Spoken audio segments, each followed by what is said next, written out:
대법원 2020년 3월 26일 선고 2019도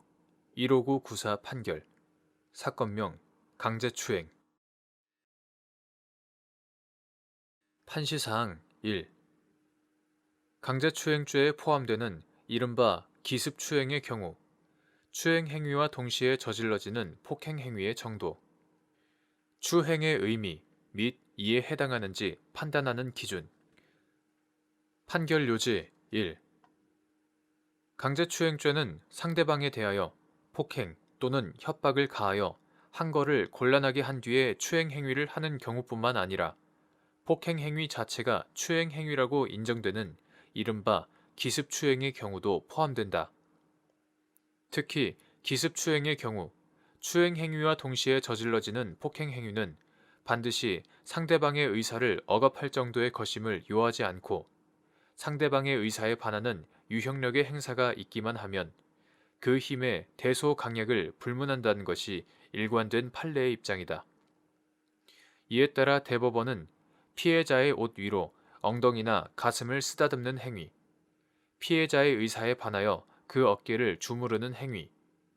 교사가 여중생의 얼굴에 자신의 얼굴을 들이밀면서 비비는 행위나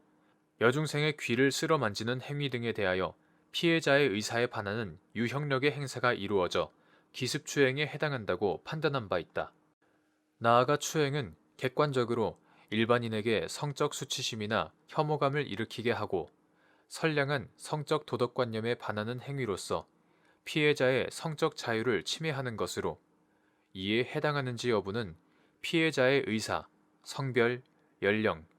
행위자와 피해자의 이전부터의 관계, 그 행위에 이르게 된 경위, 구체적 행위 태양, 주위의 객관적 상황과 그 시대의 성적 도덕관념 등을 종합적으로 고려하여 신중히 결정되어야 한다. 판시사항 2. 미용업체인 갑 주식회사를 운영하는 피고인이 갑 회사의 가맹점에서 근무하는 을, 여 27세를 비롯한 직원들과 노래방에서 회식을 하던 중 을을 자신의 옆자리에 앉힌 후 갑자기 을의 볼에 입을 맞추고 이에 을이 하지 마세요 라고 하였음에도 계속하여 오른손으로 을의 오른쪽 허벅지를 쓰다듬어 강제로 추행하였다는 내용으로 기소되었는데 원심이 공소사실 전부를 무죄로 판단한 사안에서 공소사실 중 피고인이 을의 허벅지를 쓰다듬은 행위로 인한 강제추행 부분에 대하여도 범죄의 증명이 없다고 본 원심의 판단에 기습추행 내지 강제추행죄의 성립에 관한 법리 오해에 잘못이 있다고 한 사례. 판결 요지 2. 미용업체인 갑 주식회사를 운영하는 피고인이 갑 회사의 가맹점에서 근무하는 을, 여 27세를 비롯한 직원들과 노래방에서 회식을 하던 중 을을 자신의 옆자리에 앉힌 후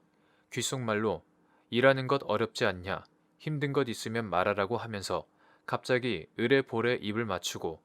이에 을이 하지 마세요 라고 하였음에도 계속하여 괜찮다, 힘든 것 있으면 말해라, 무슨 일이든 해결해 줄 수 있다고 하면서 오른손으로 을의 오른쪽 허벅지를 쓰다듬어 강제로 추행하였다는 내용으로 기소되었는데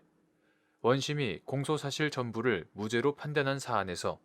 공소사실 중 피고인이 을의 허벅지를 쓰다듬은 행위로 인한 강제추행 부분에 대하여는 을은 본인의 의사에 반하여 피고인이 자신의 허벅지를 쓰다듬었다는 취지로 일관되게 진술하였고 당시 현장에 있었던 증인들의 진술 역시 피고인이 을의 허벅지를 쓰다듬는 장면을 목격하였다는 취지로서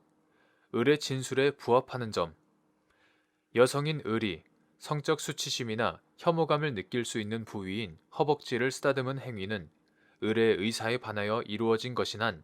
을의 성적 자유를 침해하는 유형력의 행사에 해당할 뿐 아니라 일반인에게도 성적 수치심이나 혐오감을 일으키게 하는 추행 행위라고 보아야 하는 점, 원심은 무죄의 근거로서 피고인이 을의 허벅지를 쓰다듬던 당시 을이 즉시 피고인에게 항의하거나 반발하는 등의 거부 의사를 밝히는 대신 그 자리에 가만히 있었다는 점을 중시한 것으로 보이나 성범죄 피해자의 대처 양상은 피해자의 성정이나 가해자와의 관계 및 구체적인 상황에 따라 다르게 나타날 수밖에 없다는 점에서 위 사정만으로는 강제추행죄의 성립이 부정된다고 보기 어려운 점 등을 종합할 때 기습추행으로 인한 강제추행죄의 성립을 부정적으로 볼 수 없을 뿐 아니라 피고인이 저지른 행위가 자신의 의사에 반하였다는 을 진술의 신빙성에 대하여 합리적인 의심을 가질 만한 사정도 없다는 이유로 이와 달리 보아 이 부분에 대하여도 범죄의 증명이 없다고 본 원심의 판단에 기습추행 내지 강제추행죄의 성립에 관한 법리를 오해한 잘못이 있다고 한 사례.